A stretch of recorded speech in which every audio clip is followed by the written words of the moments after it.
दुईटी घरे कलाकना बुलाइले चोर लुटि नेले लक्षेरु ऊर्ध्व टंकार और प्राय 4 लाख टंकार सुना अलंकार।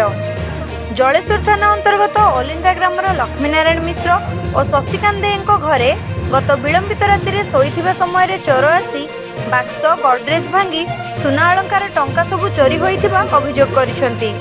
सकाळे उठिबा बेलकु घर भितर एवं बाहर बाक्स लुगापटा सबु एणेतेणे होई पड़िथिबार देखिबाकु पाइथिले। परे ग्रामवासी रुंड होई जलेश्वर पुलिस को खबर देइथिले। तेबे लक्ष्मीनारायण मिश्रंकर प्राय 80,000 टंका 2 लाख टंकार ऊर्ध्व गहना चोरी होइथिबा बेले शशिकांत देयଙ୍କର 18,000 टंका प्राय 2 लाख टंका सुना गहना चोरी होइथिबा पुलिस निकटरे कहिसंती। पुलिस घटना रे अधिक तदंत करूछि।